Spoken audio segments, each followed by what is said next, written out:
There we go. Hi, Conor. Hi, how are you?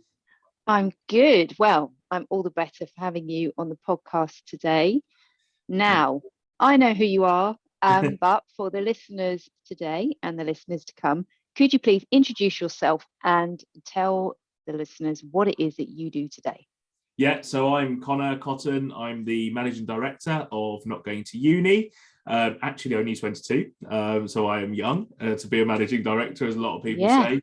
And alongside that, I also run a small consultancy business called Conor Cotton Consultancy, so supporting some small SMEs with their growth and their business strategy as well. Oh, interesting. Right. Well, two big things to talk about there, as well as all the other big things. Before we get into how you got to where you are today, tell me what your memories, and they must be fresh because you're only 22. What are your memories of secondary school? Yes, still fresh in my mind. Do you know what? Secondary school, I think about this sometimes, but it was a very happy time, actually. I went to a school that wasn't actually the school I thought I was going to go to throughout my whole primary school life. My dad was a PE teacher at Damon Owens, which is called in Potts Bar, which subsequently part of my career does end up, I was a PE tech there, but we'll go over that after. So I was always under the assumption that I was going to go there, and I never actually went there, which I remember at first was kind of a bit of a, oh, hold on, this is weird, and a bit, I probably got comfortable with the idea of going to that school and stuff like this. But, going to the school I went to, a school called Goffs, which in Cheshunt and in Hertfordshire, was arguably the making of me. It was the best. Now I look back, it was the best choice for me in terms of the experience I got, the opportunity I got, the people I met, including my girlfriend. I'm paid to say that. What's her name? You must give her a proper shout out. Hello, Imogen. Imogen gets shout out. No, everything that happened, when I look back, it was a very happy time. It was definitely the right choice for me. And like I said, I actually got a lot of opportunity through that school, and a lot of that opportunity I'm really grateful for now, because it's helped me to be where I am at the end of the day. Okay. Why didn't you go to the school that your dad taught at? So funny enough, so they changed their entry criteria kind of thing. So previously, and I'm sure you've heard this, usually when you have a parental connection in a school, it's quite easy to walk through the door. Right. Wasn't easy anymore. So it kind of threw a huge spanner in the works. And actually, I don't even think Goffs was my second choice. I think it was my third choice on the list. Obviously, my parents did the choices with me and all that kind of stuff. Yeah. So it was, on paper, it was my last choice, but actually, it turned out to be the best choice. It was fantastic. So everything happens for a reason, doesn't it? Yeah. And what type of schools were they? So they state or grammar or? Yes, they were state schools. Damon Owens was a state school, but something like 90% is entry exam in terms of the entry requirements. Yeah. It's a school steeped in history. It was originally based in Islington. It's funded by brewers, funnily enough, because of the history of Damon Owens. And yes, it's a very highly academic achieving school, outstanding Ofsted. And Goffs isn't an entry exam school or anything like that, but it's, actually, when I look back, I call myself, I'm a semi-academic. I was good in lessons where I actually really felt a fire and felt like I could really make a dent and could get my head around something. When I couldn't, I kind of used to shut off and be like, nah, this isn't for me. Science I could just never get my head around for some reason. Just never go in. But maths, things like that, I actually quite enjoyed. Whereas Owens was a polar opposite as a school. It was very academic. So do you know what I mean? So actually going down the path I went down really did suit me as an individual, I think. And like I said, everything happens for a reason. So it was definitely a blessing in disguise. Okay. You sat GCSEs, yes. Take it. Yep. What happened after that? Did you have sixth form at your school? Did you go to sixth form? What was the conversation? So I always knew I was going to go to sixth form, to be honest with you. I always wanted to go to sixth form because actually I did want to go to university for most of the time. So from sort of year 7, year 8, I actually kind of was always under the assumption that I would go to university, to be honest with you. So I went to sixth form because, generally speaking, most people who go to university go to sixth form as well, as we know. And actually, the sixth form at Goffs was really good. I'd got to know my teachers and my subjects and all that kind of stuff. So stayed on, and I studied double BTEC sport. I did two. So two of my options were PE, basically. The reason I did the BTEC sport, though, is because there was a bigger emphasis on coursework and coaching, and I was doing a lot of coaching.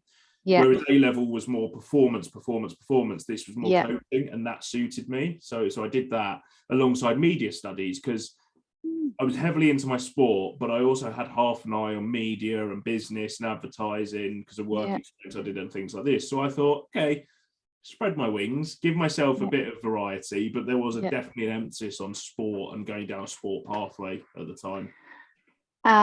Now, something I know about education currently, because I went to a sixth form evening for my daughter, I didn't just rock up, was that for PE A-level, they said you had to do a competitive sport. Yes. What did you do? What was your sport, or is your sport? So it's a weird one. So I played rugby for the school, but actually what I focused my BTEC sport on was I was an FA level 1 football coach, and was coaching. So the good thing about the BTEC was I was allowed to focus on my coaching.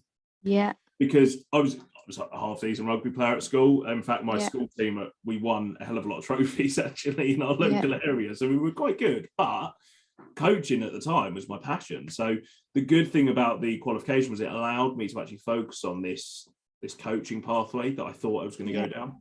And I say thought because I'm definitely not sat in that pathway now. Well, coaching businesses, but very true. Very true. So your dad is PE teacher, and your mum? So my mum was been a dental assistant. She had all sorts of jobs actually, but over the last sort of 20 years, she's worked. She worked for a company that used to be called Leonard Cheshire, supporting. You might have heard of them, supporting elderly and disabled people at home. And they also had a day centre. That actually, the business defunct about 2-3 years ago, and a company, like an external company, now run it, called Cuffley Day Centre. So they have a day centre where elderly people, and that ranges from people that are fully able right through to people with things like dementia, coming in and looking after them. And I think that might be where I get my compassionate side, is my mum. She's a very compassionate individual, and you have to be doing that job. Yeah, absolutely. And you've done your sixth form. Was there a discussion, because you thought year 7, you're thinking I might be going to uni. What happened when you completed sixth form? So, just for clarity, my parents are divorced. My mum and dad are a bit like chalk and cheese. So I've got 2 older brothers from my mum's first marriage, who both didn't go to university, who both have had very good careers. So my mum saw the benefit of, actually, you do what makes you happy, you don't need university. Being that my dad's a teacher and he's in a school that's highly academic, university is much more his thing. Do you know what I mean? It's much more, that's the pathway he did, university. And even people like my dad's mum, my nan, like, she was very pro university, because that was the environment, that was the background, that was the history, so to speak, of the family. So there was that element of chalk and cheese. There was that element of you should, you know what I mean? But actually, the one thing, and it was very good parenting from both my parents, is the fact that they just let me do what I needed to do and make those decisions. Yes, they had different opinions. 100%, everyone's entitled to an opinion, but in the end, they let me actually say no. I don't think I told them I rejected my university offers until like a long time after I did, because I rejected my university offers. Actually, I got all 3 of my offers, and I think I rejected them like within 3 days. But I didn't tell anyone. I didn't even tell my school. And I don't think my parents actually found out until I said, "Oh, I'd like a job." So that's fascinating. You applied to 3 unis. You got 3 offers. What was going on then? Why didn't you accept one? So I got a girlfriend, which definitely pays. Like, I don't care what any young boy or young girl, that it goes through their head, where they go, I don't know. And it does, she wasn't going to university, and it did play. I promise you, I would have never admitted it 3 years ago, but I'll admit it. That definitely played a part. But more importantly, I looked at the market i.e. people I knew who went to university, and a lot of them were just like working, stacking shelves, and I was like, so actually this degree thing doesn't really give you much guarantee, does it? The other thing is, since the age of, I legally worked since the age of 16, I'd always had jobs, but even before I was 16, I was always looking at ways of making money and always looking at, you know, doing little things. And I remember helping in like a burger van when I was like 13, like flipping bacon rolls and like things like this for a bit of money on a Saturday morning when football was going, like things like that. I'd always been quite money motivated. I'd always had like working life. My mum worked, my dad worked, you know, I wasn't raised with a silver spoon stuck in my mouth. So I learned the value of work.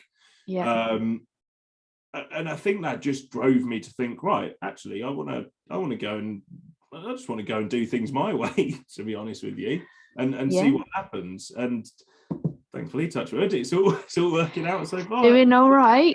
How long did it take you to get a job, and what job did you do once you sacked off the universities and said, thanks, but no thanks? So there was an element of panic at first where I kind of did what most 18-year-old boys do and thought, I'll just go and get drunk most weekends and do that kind of stuff. And then I remember towards the end of the academic year, I remember the innate pressure setting in where I thought, I probably need to figure out what I need to do. I was obviously big into coaching and stuff and sport. This is where my dad's school comes in. So they have a role in the PE department called a PE technician, who basically is like a TA, teaching assistant for PE, who sort of does coaching and stuff like that. The person who was doing that job, who'd done it for 3 years, was going, I think he was off to university or something, funny enough. So the job came up and I thought, oh, perfect. You know, don't need any experience. All you need is a coaching badge and you know, I know the school, I know my dad, like it might be quite cool. So I applied for that and got the job. And I think I ended up spending 5 months there. Now, to cut a long story short, PE technicians work part-time and don't earn very much money. And I started to get itchy feet. I kind of started to fall a bit out of love with sport coaching because this is where the reason I figured out that I was very money motivated, because I was becoming so driven on I want money, you know, I want to make money, I want to go and like do something that's pushing me a bit harder, and I didn't feel motivated, I didn't feel pushed enough. So I did that, and then on the whim I came across, I remember, so when I was in sixth form, my head of year, when she told us to do our UCAS applications, put a website up on the screen. And she said, if you don't want to go to university, go on this website. That website was called Not Going To Uni. Funny enough. So whilst I was still at the school, I went on to Not Going To Uni and was looking at jobs. As you remember, I did media studies. So I typed in media and saw what jobs come up. And there was a job at the top, which was in Buckhurst Hill in Essex, which is a 20-minute drive from where I live. And it was a digital media sales exec at Not Going To Uni. I applied for it and heard nothing for like 6 weeks, so I thought nothing of it. Then I randomly got a phone call from the old head of sales saying, we'd like to come in for an interview. We looked at your CV, you know, we're looking for school leavers. It'd be quite cool for you to come in. So I interviewed and actually got offered the job on the spot. I had no idea what they were talking about in the interview, like zero. Like they were, you know, I didn't even really understand, like they were talking like, oh, this type of advertising and that. And I was just sat there like, yep, completely get what you're talking about. But got offered the job on the spot, and so handed my notice at the school and started at Not Going To Uni, and that was my first proper full-time job. So the job at the school was technically part-time, even though I was there, I think 3.5 days a week.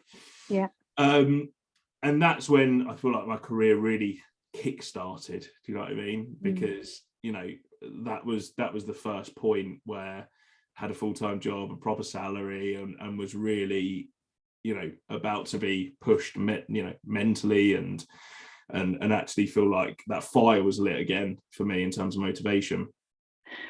So how did you figure your way out in this job? And actually it'd be useful just for the audience to explain it at that point in time, what Not Going To University did. Yes. Or does. Yeah. So how did I figure it out? A lot of hard work, a lot of training. I mean, thankfully, I was given a hell of a lot of TLC from Sean, who was the MD at the time, and training and support, because he had to teach me how to sell. I mean, what I realized was I can talk, being that I'd always coached and stuff and always had part-time jobs. Yeah. I'm quite comfortable talking to people, and I'm quite confident in myself. So that kind of showed. We used to do sales charades when I was training, and he was like, you can clearly talk to people. He was like, that's not the issue. It's just about your technique and stuff. And he gave me a lot of TLC, and then I just ran with it, to be honest with you. From there, I went out there, pulled my socks up, and thought, right, I'm going to show these old timers who are working here who's boss, and worked really hard. And the proof was in the pudding. I was matching, you know, people with 20 years experience in sales figures, if not exceeding them, and you know, walking home with £1,000, £1,500 additional on top of my salary and commission every month because I worked hard. The other great thing was after 6 months, I started to get some responsibility. And then by the end of my first year, I was actively running the sales team when the head of sales had dipped down. And I was only, 20 at the time. And that was incredible. At the time, Not Going to Uni was just a job board. It was www.notgoingtouni.co.uk, which still exists and still is part of our business. But at the time, it was just job board. So it was a lot of cold, hard job board selling, a lot of cold, hard, cold calling. You know, it was hard work. Like, so is that asking organisations to pay to put their job on your website? Right. Okay. So you've been competing against some really big. Like, I don't know, Reed or Indeed. Technically. 100%. So it was, it was hard sell. It was a lot of cold calling, a lot of rejection. But you get what you put in. If you work hard, you get big commission checks at the end of the month and things like this. Where did your and something that came up yesterday in an event I was at was this definition of hard work and what it actually is, because it's kind of relative, I guess working on a building site, hard physical work.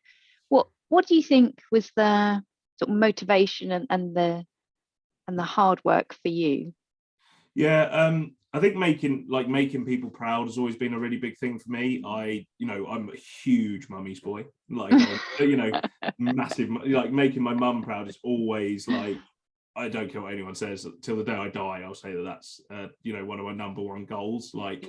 Always, because she, when my parents got divorced, she was, the person who looked after me through my teenage years, which are the worst years of a boy's life, because we put mums through hell. I can tell you that. And there were.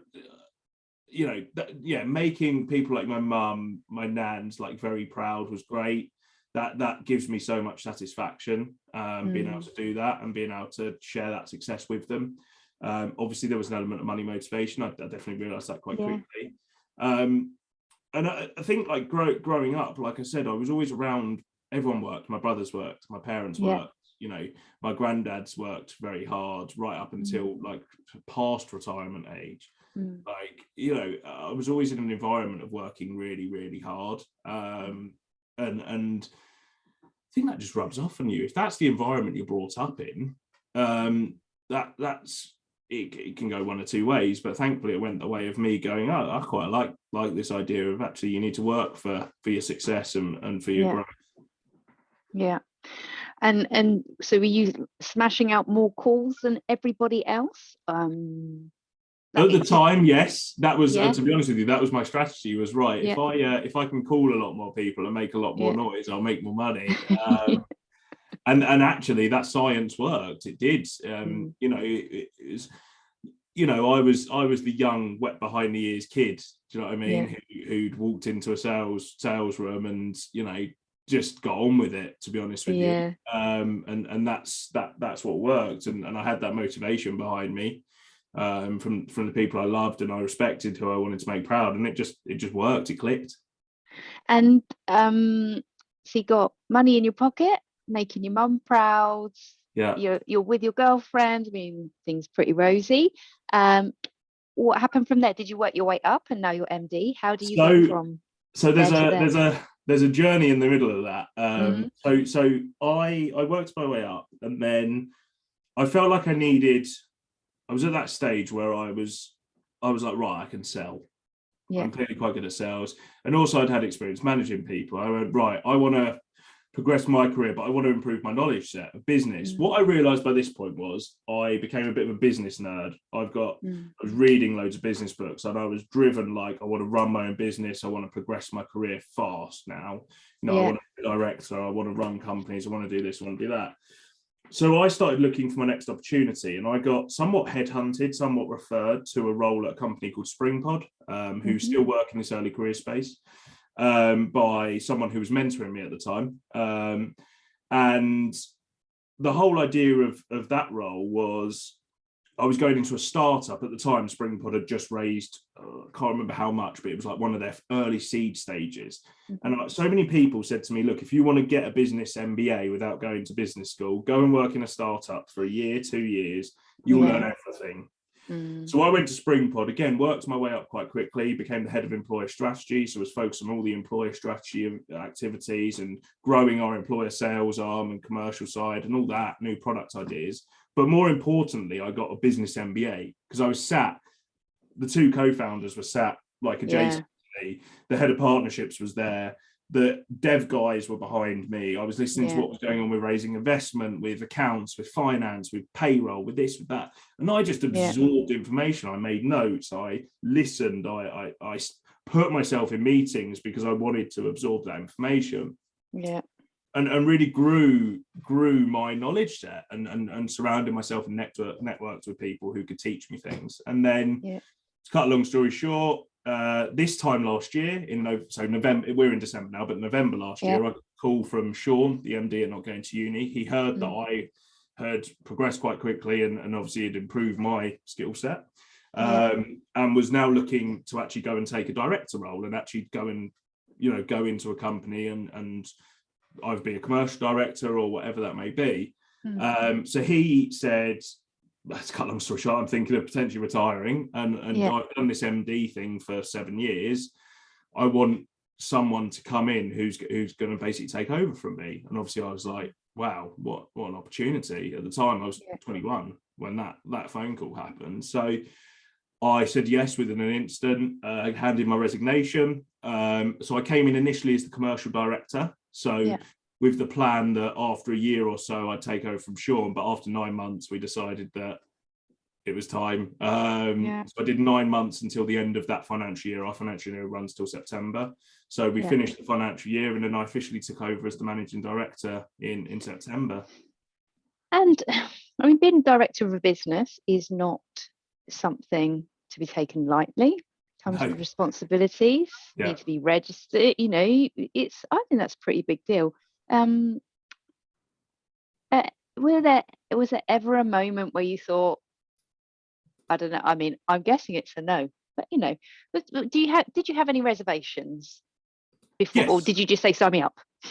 There was reservations because there was a big, with all due respect to the people there was a huge task on my hands because I was Not Going To Uni is a business that's been going for 16 years. It was the first brand in this market, but it was a very stagnant business. But because of how long it had been going, it's like having experience driving rubber dinghies and then all of a sudden being stuck on a cruise liner and told to drive it. You're like, I literally just learned to row a boat. Like, you know what I mean? It's like, it was a big step up. And I remember once I even had said, I'm taking it, I remember, being sat there thinking about things that I need to do and thinking, this is fine. This is a lot of work. But in the same breath as it was an element of not worry, but that element of, oh, wow, that's, that this is going to be a big task.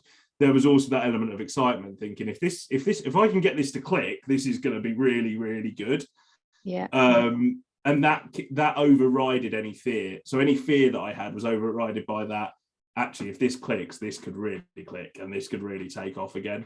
And thankfully, in that time as commercial director, I was laying the foundations for that to happen. And what's changed then about the business? What have you? So you've been given the keys to the cruise liner. I don't know if they have keys, but what have you done? Have you made your mark on the business? I mean, quite a lot. I mean, everything's changed from the way we do HR stuff right through to, our offering. I mean, the big thing was we were just a stagnant job board. We were a job board, done the same thing year after year for 15 years. And the way the market was moving, the way students and Gen Z engage had changed. I know that I'm in the age demographic. That's what people forget. You know, I'm not just coming up with product ideas because I think they're cool. I'm coming up for it because I'm like, I know these work because it's my bloody age group. And pivoted the business to be NGTU Group on the Soul. So we're now actually an end-to-end recruitment marketing agency for anyone who wants to target school leavers, Gen Z, with apprenticeships, first year jobs, gap years, anything that's not a degree. Come through us, we will do that. So that's pillared now. So you've got NGTU, which is our job board. You've got NGTU Create, which is our creative agency for content creation. We do that for the likes of the RAF. Social, which is all our social outreach. So we will manage social spend on sponsored advertising to drive recruitment for our clients. Right. Inspire, which is our influencer agency. We've got a team of influencers who do careers work with us. And last but not least, Recruit. And Recruit is our end-to-end recruitment where clients want us to do the shortlisting, the first stage interviews, all of that. So the Goliath has turned into an even bigger bloody Goliath because it's now this end-to-end recruitment agency with all these different pillars. And that's been great because the moment, and I knew it was going to take off because the moment we started having a conversation with clients, they went, wow, this is what we've been missing. And that's the point where you go, okay, we've made the right call here. Yeah, and I mean, just the whole thing, it's really interesting how, like you say, because you're in that demographic and you've spotted the need for school leavers or what they're going to be spending their time on, what platforms they're looking at, and helping, I guess, organizations go from saying, we really ought to do something about this, to translating that into something that appeals to the market they want to target. Massively. Well, I was interested to listen to an interview with you and Blair about multiverse because obviously his dad, under the Blair government, they said 50% of young people should go to uni. And you and Blair said, I don't think that's right, which I think is a fair comment. How does that kind of, I'm really interested in your perspective on that, around this idea that, university should be seen as, I guess, a better route or a better educational path. I'm just kind of interested to hear what you're hearing from your candidates and what you hear from clients about that whole idea of, I guess, university taking people from school into work.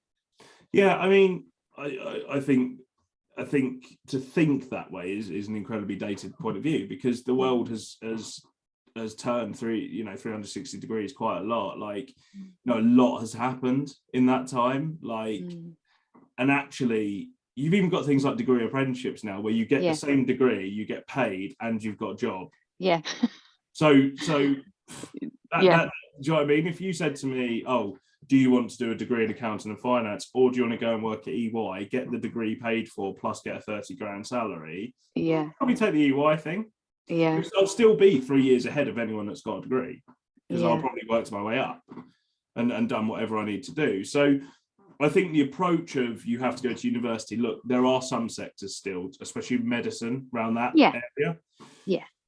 However, it used to be people used to say, oh, to be a solicitor, you need to go to uni. Nope, not anymore. Solicitor apprenticeships. Yeah. Done. Tick that box. Yeah. Eventually I think there will be a day where we'll have an apprenticeship for absolutely everything. There will come a time because those sectors, accountancy, law, that they were saying this about, have already done it. Yeah. Probably medicine's the big one that's going to be a big ship to turn. But imagine that, a medical school apprenticeship where you get your degree, you get paid, and you do some on-the-job stuff. You might be posted in a hospital for 8 years or however long the qualification takes, and that's what an experience that would be. That would be, and that would, as a trainee, that might set you apart because you've not just been in a school learning, you've also had that practical time. So I think the problem we've then got is the attitude of parents, the attitude of the influencers then around that. There are also cultural problems. There are certain cultures in the world and demographics in the world that are still set on university. And it's a cultural thing. There's also a class problem with it, that people of different classes say, yes, apprenticeships, especially lower classes, they say, yes, apprenticeships, working, great. And often some of the higher classes say, actually, no, You know, those higher socioeconomic groups saying university, private school, university and private school, and hammering that drum. Yeah. So there are a lot of set problems we've got culturally, society-wise, and from an influencer perspective in parents and also sometimes teachers, that we still need to overcome. And that's not as easy as, you know, a one-day job. That's an ongoing thing. That's an ongoing problem that we will need to face. Yeah, and I'm totally with you, and you know, I'm in that position now where, you know, I've got a teenage boy, but he's all right, 13, and our daughter is sitting her mocks this week. But at the sixth form event, they said, no, it was like, this number of pupils go into medicine. I thought, I'm happy for those pupils, but as a parent, I want value add for my child. I don't mind what they go on to do. All I need to know is that they are getting the best opportunity based on their capabilities. I don't care if these went to Oxbridge or these have got, you know, apprenticeships at Deloitte, but there is still that bias. And I guess we can't ignore, like you say, academic excellence should be applauded, but not to the exclusion of however else you might want to grow your career, live your life, you know, build your future path. You know, it would be like people saying to me, "Oh, you're not successful because you didn't go to university." I kind of like, hold on, I'm the managing director of a company. I think I have a right to say that I must be slightly successful. Like, and that's the funny thing. I talk to people sometimes, and you know, they speak about, oh, you know, I've got a degree, and you're like, okay, cool. What do you do now? Oh, I'm working in Tesco part-time at the moment. I'm like, oh, like, that's not a bad thing. That's fine. Actually, they pay quite well to do that. If anyone's watching and they're struggling for work, I recommend it, especially at the moment, Christmas work. But the caveat is, hold on. So just that doesn't mean you're successful then, because surely if you're successful, you've been a great career, or you've been running your own company or doing something. And that's unfortunately, that's the nature of some people. They think the certificate is the success. Actually, the success comes after that. In my eyes, the success comes with what you go on to. You know, the success comes in what you're doing. If in 20 years, you know, you're either, you don't know, becoming an MP or you're running your own company, there's your success. You know, your piece of paper is not your success. That shouldn't be. People shouldn't be judged their whole life on a piece of paper. They should be judged on their actions and what they actually do. And there's too much weight still, especially with parents, unfortunately, on the bits of paper they get, and not the actual cold hard work and things they deliver and impact they give. And that's something that we've just, as a nation in the UK, we seem to still be struggling to get our heads around.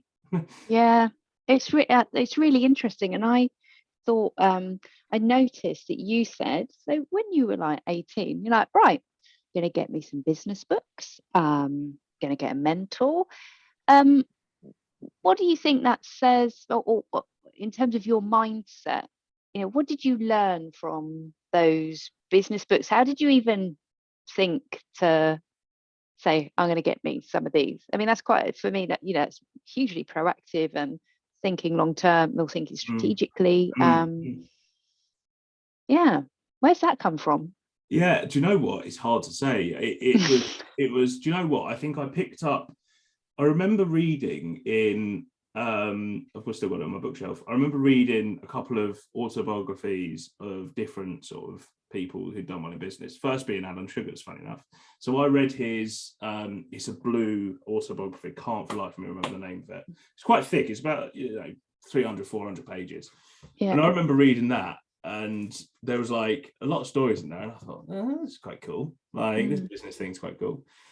Which led to another book, and I think I picked up, I remember buying Richard Branson's Losing My Virginity, it's called, for obvious reasons. His company's called Virgin. And there was another book on like a sort of mindset kind of thing that was quite generic. So I read those and I thought, okay, these are quite good. And then this ripple effect started. Where I started picking up books. I've now got, God, probably well over like 150 business books that I read every day, to be quite honest. I read parts of a book every day, because I always about furthering my knowledge, and I'll never know everything. I always want to keep progressing. So that started the ripple effect. Then I started to get into like podcasts and started listening to different podcasts. So the Diary of CEO, which Stephen Bartlett runs, started watching engaging content on YouTube from different people. And it was just a bit of a ripple effect. It's almost like that one book I read. And I promise you, the first book I read was that Alan and Sugar book. It just kind of started this ripple of business nerdiness that I got, where I was like, and I still am like it. I'm obsessed with learning about what businesses are doing, what makes them successful, what makes people successful, what makes cultures of business successful, what are they doing that's different to what we're doing, and learning. And I think to be a good leader and to be a good business owner and everything else, you need to have that attitude of, I don't know everything. Yeah. And I'm always going to learn new things. And let's write that down. I don't know everything.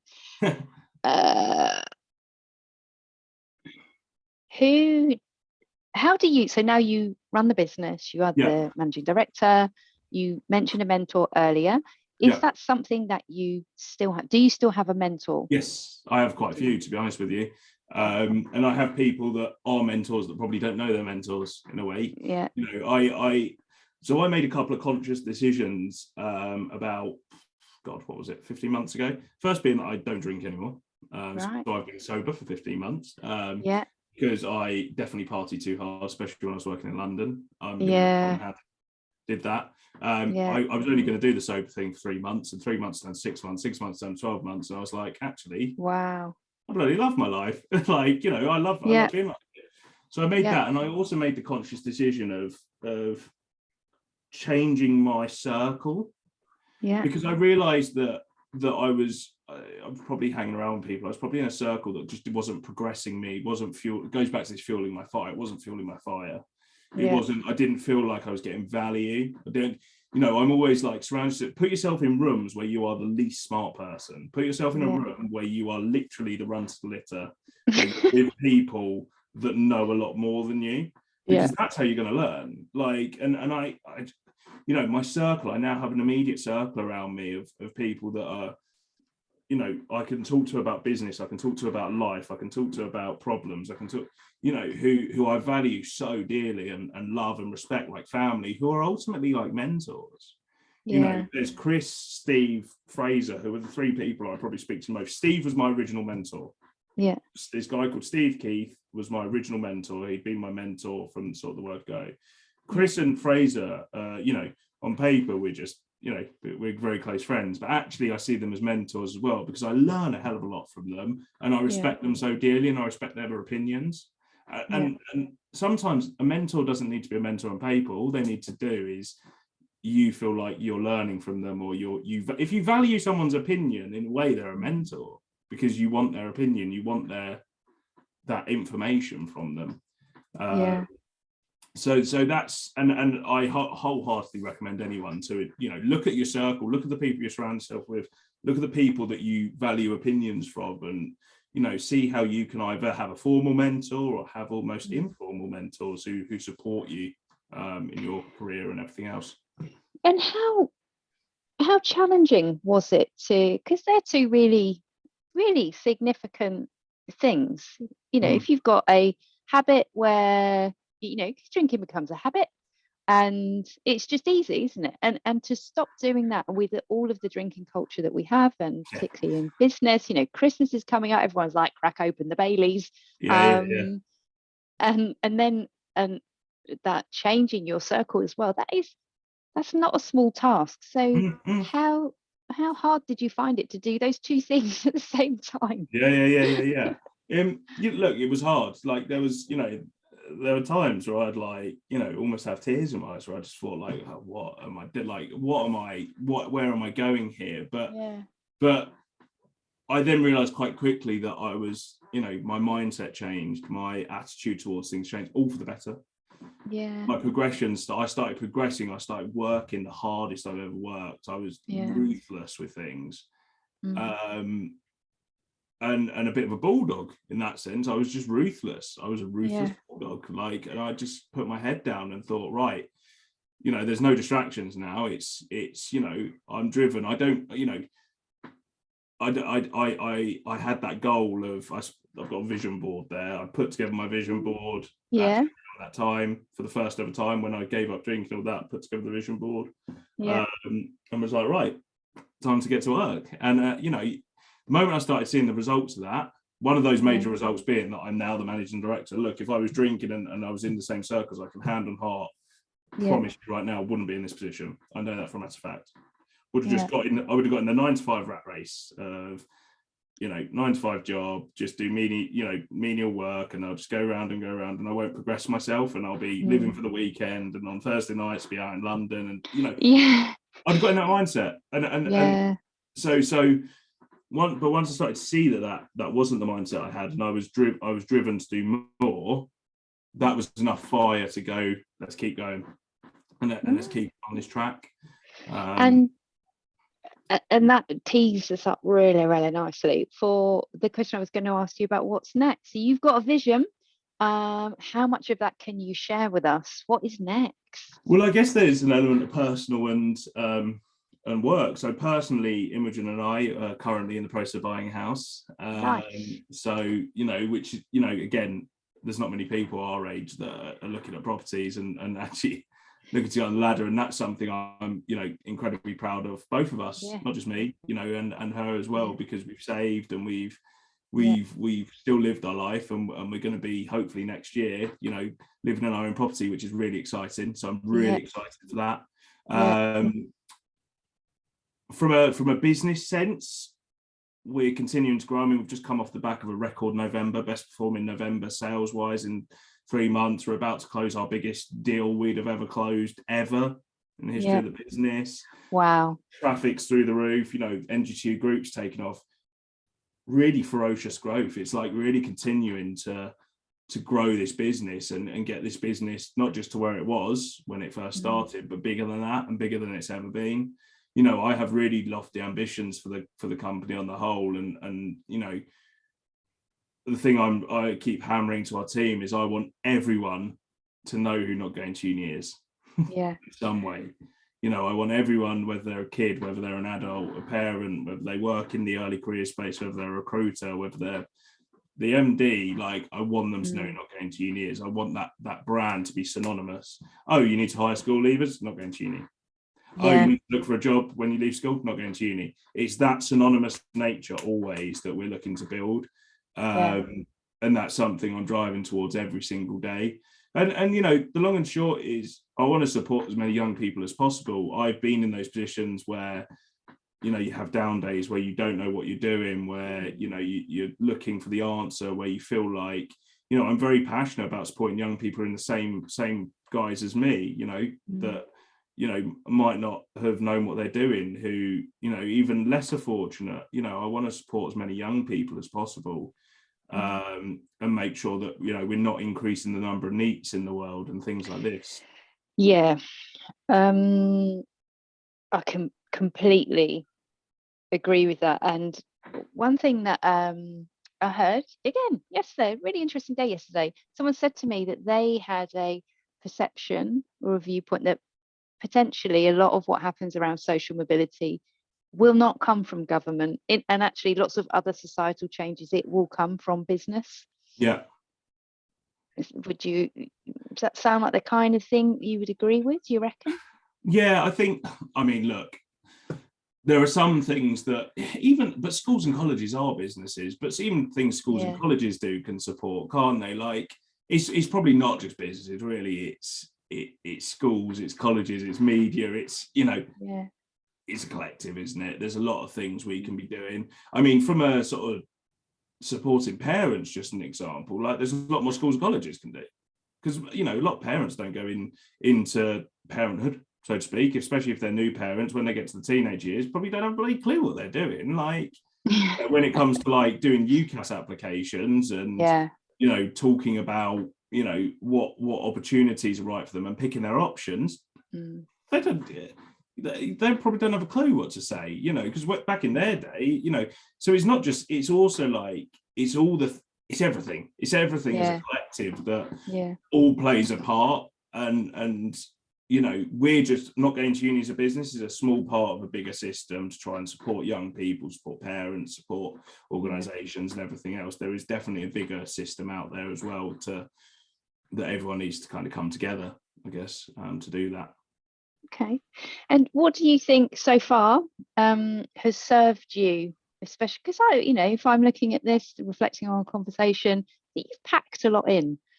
I know you're a mummy's boy. I know you like to make people proud, and there's a motivation around, like, say, home ownership when you're in your 20s is something that currently people are saying that that's a rarity.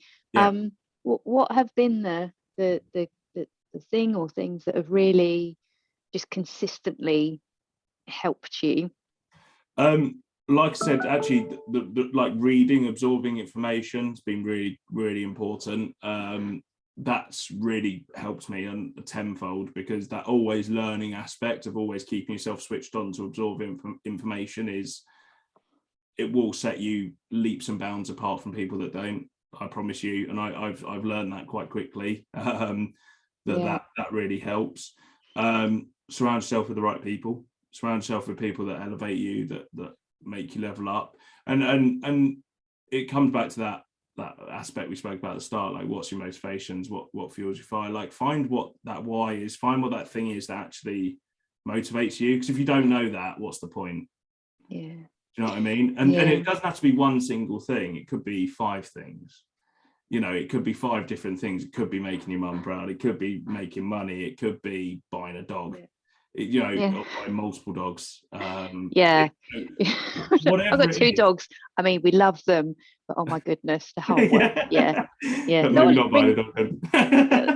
They buy a dog until you're ready. No, definitely. But whatever that is, whatever those whys are, whatever those things you're aiming to, you know, if you don't know what there are, you're kind of just on a one-way street to nothing.